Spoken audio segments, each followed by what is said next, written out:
Hello everyone and welcome back. This month we're continuing the mini-series with Todd Watkins, professor at Lehigh University, and today we're going to dive in a little bit deeper and find out more about the entrepreneur programs that they have here at Lehigh and discuss more about the entrepreneurship that goes into the Young Entrepreneur video series that we present to you every month.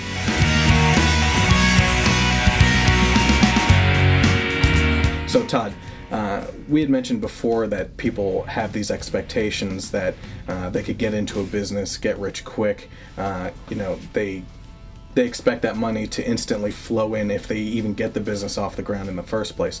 So you had mentioned in the last section that there's a lot of things that you have to consider. The business model you had been talking about. So go ahead and why don't you talk about how the get-rich-quick thing is a far-shot dream and why that's not going to happen? Sure. Everyone clearly hopes that happens, and with a lot of perseverance and hard work and just a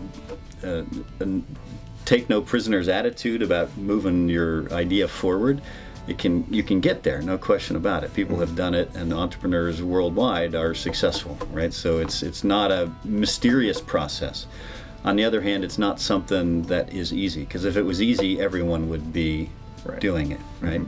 Mm-hmm. So the idea, 1% of the problem, 99% is just perseverance. And the entrepreneurial attitude we talk about a lot, which is just sticking with it, pursuing an idea. If that idea doesn't work, pursuing a slightly different idea, you come up with against a roadblock, backing up, moving sideways. Mm-hmm. So many of us, when you meet an entrepreneur, they all kind of feel the same because they have this energy and they have this, just we got to get this done. Doesn't matter how we do it, let's go forward. To go off of that, what you were just saying there, you see a trait among young entrepreneurs, or any entrepreneur for that matter.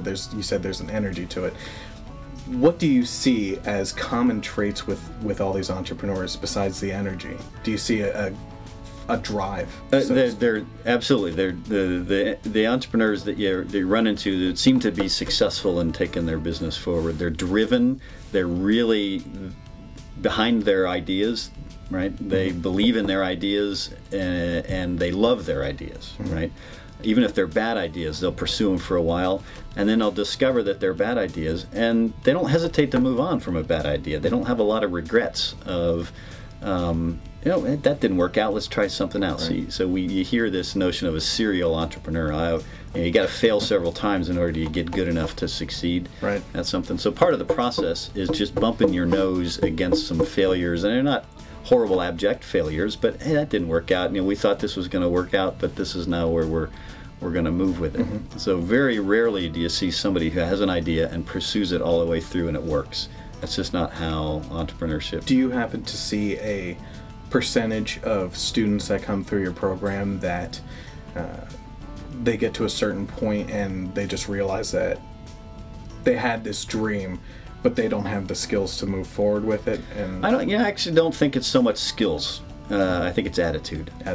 You can develop the skills. Mm-hmm. You can take courses in finance. Mm-hmm. You can hire an accountant if you need some accounting skills to move you forward. You can learn what you need to learn about developing a marketing strategy, or you can hire in people that can help you, or add a partner who really knows something that you don't know. No entrepreneur knows everything, mm-hmm. and no one has all the skills that you need to make an organization successful. What the most successful entrepreneurs that I know have done is they build a group of people around them who have complementary skills, mm-hmm. and that either beg, borrowing, and stealing, or hiring. Usually it's just bringing people in for free. That's what makes an entrepreneur different than a business manager. Do you often see students that didn't know each other come into it and recognize that the other person within their class maybe even is an opportunity and they join together? And sometimes you do see that they'll identify a complementary skill set and team up. And we have had some businesses launch when people bump into each other in some fashion while they're on campus, that they didn't know each other or they happen to be in a class together. Sometimes the opposite happens, is that the people are rooming together and they're constantly talking. 3 in the morning they come up with some cool idea and they pursue it. We had Lehigh graduates who launched Urban Outfitters that were roommates on campus. This is many years ago, but that's how they knew each other. Wow. As far as the coursework here, and typically what you would find at any college for an entrepreneur program, what courses can students expect to take that would lead them in the direction of an entrepreneur program? So there are hundreds, if not thousands, of courses now in entrepreneurship around the country. So many universities have a single course in entrepreneurship or dozens of courses in entrepreneurship, and also just business in general, right? So if you're a business entrepreneur, you're going to need some just basic fundamentals of how a business runs. How do you keep track of your finances? A little bit of accounting. Marketing is a really big issue, right? Getting the word out, sales strategies. So you can't take courses in everything, right? But you do want to get a significant dose, just fundamental economics, supply, demand, pricing, that kind of stuff.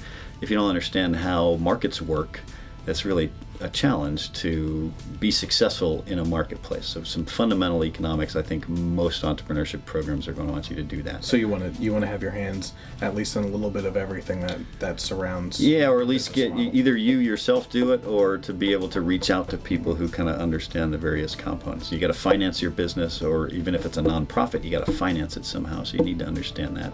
You got to get the word out and market yourself somehow. So you need to have a handle on that.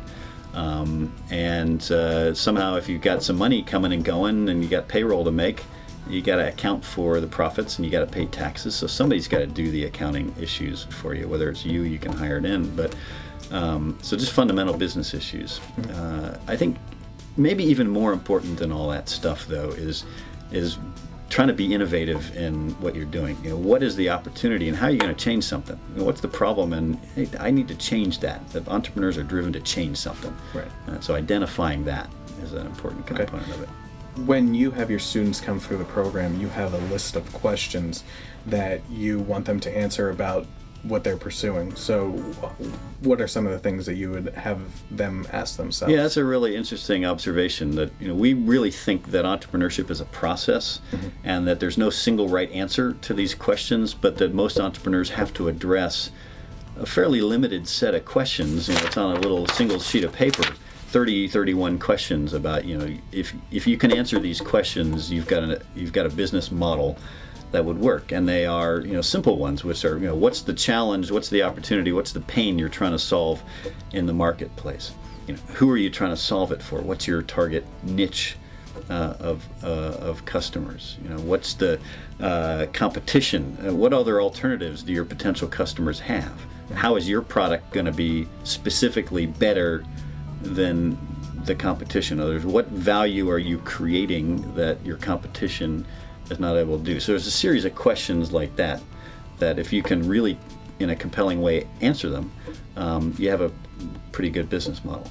So we talked about the coursework that you're going to be looking at if you're trying to become an entrepreneur yourself, as far as questions that you should be asking to go forward with your business plan. And we also talked about what it takes, the attitude, so to speak, of an entrepreneur as well.